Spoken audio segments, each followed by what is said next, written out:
जब भारतीय जारहियत का मौका आएगा, let me make it very clear कि पाकिस्तान तैयार है उसके लिए, हर वक्त तैयार है, हम वक्त तैयार है, हम ईंट का जवाब पत्थर से देंगे। इंडिया के सिटीजन भी जो है महफूज नहीं रहे। बिस्मिल्लाहिर्रहमानिर्रहीम। नाज़रीन, पाकिस्तानी वजीर दिफा ख्वाजा आसिफ ने वाज़े ऐलान जंग का इशारा दे दिया है कि अगर हमारे शहरों पर भारत ने हमला किया तो नई दिल्ली, मुंबई और कोलकाता समेत भारत के शहर और शहरी भी महफूज नहीं रहेंगे। पाक फौज के तमाम अफसरों और जवानों की छुट्टियां मनसूख कर दी गई हैं।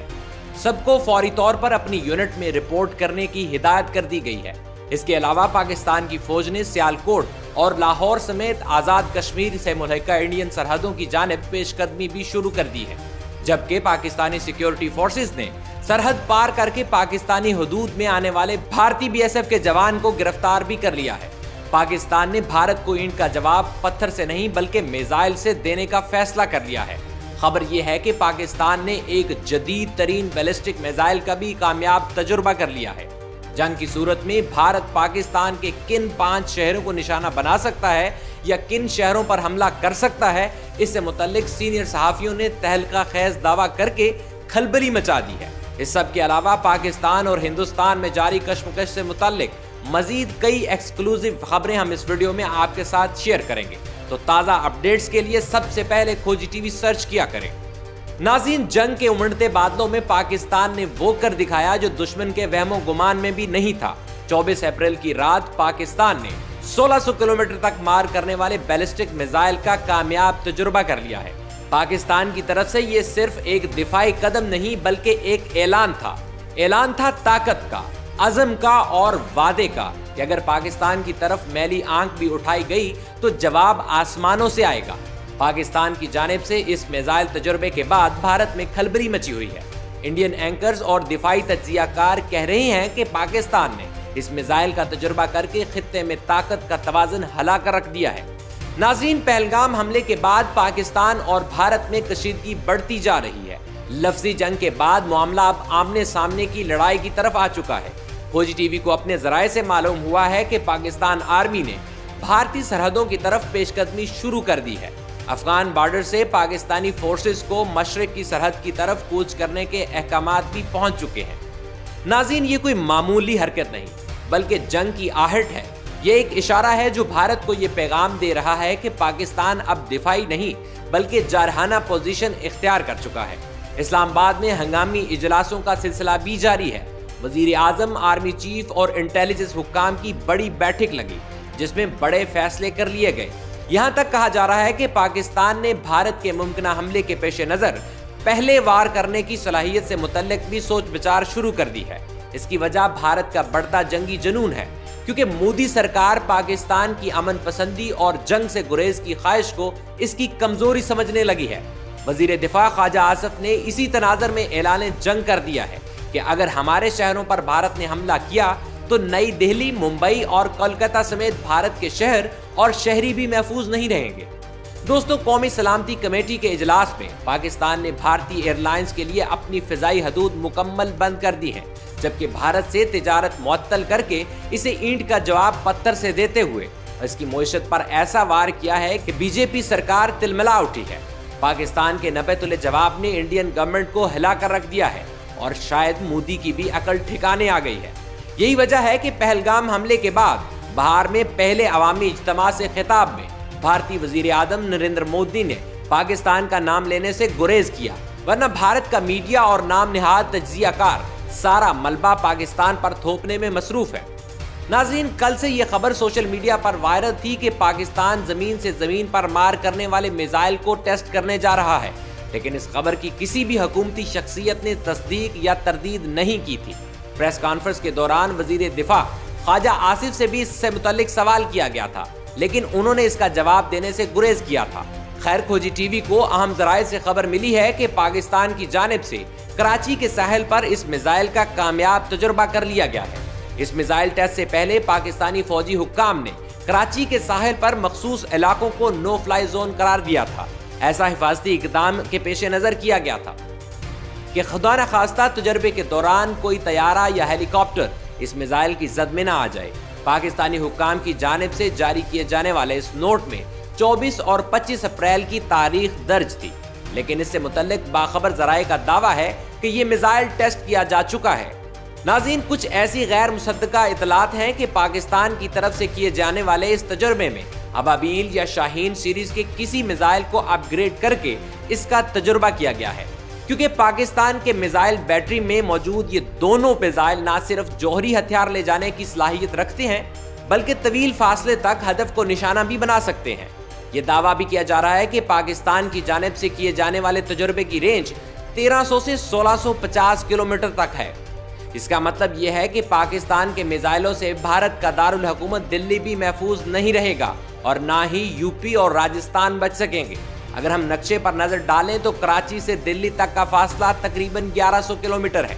अब अगर कोई मिसाइल 1650 किलोमीटर की रेंज का है तो वो सिर्फ दिल्ली नहीं बल्कि इससे आगे उत्तर प्रदेश, राजस्थान, मध्य प्रदेश तक भी निशाना लगा सकता है। पाकिस्तान की जानिब से किया जाने वाला ये मिसाइल तजुर्बा भारत के लिए पैगाम है कि अगर हम पर जंग थोपी गई तो मुंह तोड़ जवाब मिलेगा। नाज़रीन, भारतीय मीडिया पाकिस्तान आर्मी और इसकी जंगी तैयारियों से किस कदर खौफजदा है, इसका अंदाजा इस बात से लगा लें कि इंडियन टीवी चैनल्स कल दिन भर खबर नशर करते रहे कि पाकिस्तानी फौज ने भारतीय सरहदों की तरफ पेशकदमी शुरू कर दी है। लेकिन खोजी का सवाल है कि क्या भारतीय फौज तैयार है? हालांकि हकीकत क्या है वो सीनियर सहाफी जावेद चौधरी ने बता दी है।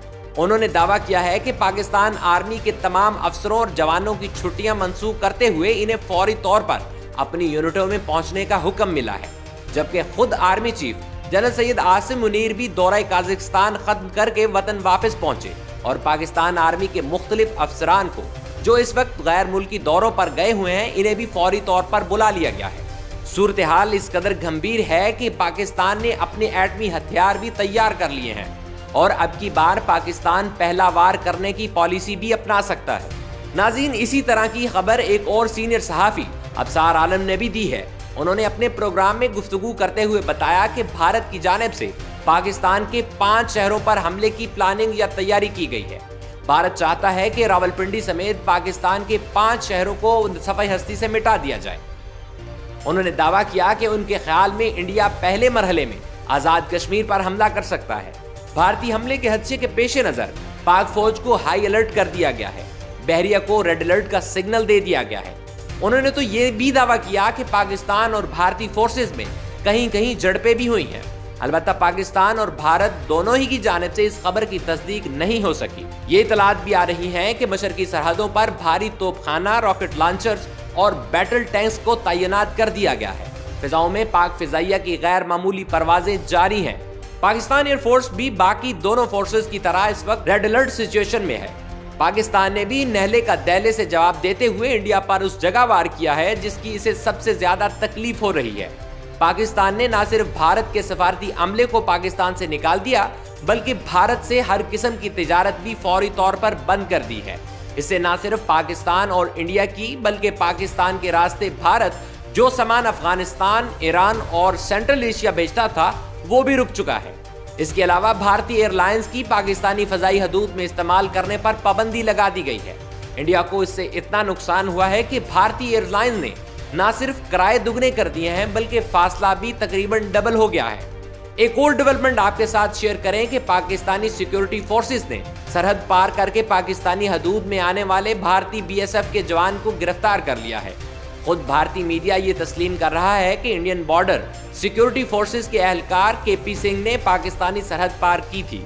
अलबत्ता वो इसे गलती करार दे रहे हैं, लेकिन सवाल ये पैदा होता है कि जो शख्स 17 साल से BSF में नौकरी कर रहा हो वो वाकई गलती से सरहद पार करके आ सकता है या फिर भारत की जानिब से जानबूझकर हरकत की गई थी। खैर, भारतीय हुकाम ने एहलकार की वापसी के लिए पाकिस्तान से राबता किया है। अलबत्ता पाकिस्तान ने इस मामले पर अभी तक कोई रद्द-ए-अमल जारी नहीं किया। मुमकिन है अगले चंद रोज ने डिप्लोमेटिक चैनल इस्तेमाल करते हुए या फिर मुकामी कमांडर्स की फ्लैगशिप मीटिंग में ये मसला हल कर दिया जाए और पाकिस्तान इस एहलकार को भारत वापस भेज दे। नाज़रीन, इंडियन मीडिया का एक और झूठ बेनकाब हो गया है। पहलगाम हमले के बाद सोशल मीडिया पर एक वीडियो तेजी से वायरल हुई जिसमें दावा किया गया कि ये इंडियन बहरिया के लेफ्टिनेंट विनय निर्वाल और उनकी अहलिया हिमांशी स्वामी की आखिरी वीडियो है जो हमले से चंद घंटे पहले बनाई गई। लेकिन ये दावा उस वक्त झूठा निकला जब वीडियो में मौजूद जोड़े आशीष और यशिका शर्मा ने जुमेरात को इंस्टाग्राम पर जारी अपनी पोस्ट में कहा कि वो जिंदा हैं। सोशल मीडिया से इस जोड़े की वीडियो को उठाकर भारतीय मीडिया पर यह साबित करने की कोशिश की जा रही थी कि ये लेफ्टिनेंट नरवाल और उनकी अहलिया की हमले से कबल की आखिरी यादगार वीडियो है। हालांकि वीडियो में दिखाई देने वाली खातून याशिका शर्मा जो फिजाई मेजबान हैं, उन्होंने इंस्टाग्राम पोस्ट में इंडियन मीडिया को खूब लिताड़ते हुए कहा कि हम बिल्कुल खैरियत से हैं, लेकिन समझ से बाहर है कि हमारा मीडिया कब मैच्योर होगा और कब तक ऐसी ही बगैर तस्दीक खबरें चलाता रहेगा। दोस्तों, पाकिस्तान और भारत की बढ़ती कशीदगी पर आलमी बरादरी को भी तशवीश है। वाशिंगटन, बीजिंग, मास्को सभी इस्लामाबाद और नई दिल्ली से राब्ते में है। इस वक्त एक तरफ फिजा में बारूद की बू है तो दूसरी तरफ जमीन पर सरहदें सुलग रही हैं। नाज़रीन, खोजी का सवाल ये नहीं कि जंग होगी या नहीं, इस वक्त सबसे बड़ा सवाल ये है कि जंग कब, कहां और किस शिद्दत से होगी। दोनों मुल्कों के पास जौहरी हथियार है, वो सिर्फ बारूद नहीं पूरे के पूरे शहरों को राख में बदलने की ताकत रखते हैं। दुनिया सांस रोककर ये सब तमाशा देख रही है और जनूबी एशिया एक बार फिर आतिशफिशा के दहाने पर खड़ा है। और सवाल ये है कि क्या बैनुल-अक़वामी ताकतें इस मसले को हल करने में अपना किरदार अदा करेंगी या नहीं, या यूं ही तमाशा चलता रहेगा। अल्लाह रब्बुल इज़्ज़त से दुआ है कि अल्लाह पाक इस खित्ते में अमन कायम करे और मुसलमानों की हिफाजत फरमाए। आमीन सुम्मा आमीन। पाकिस्तान जिंदाबाद।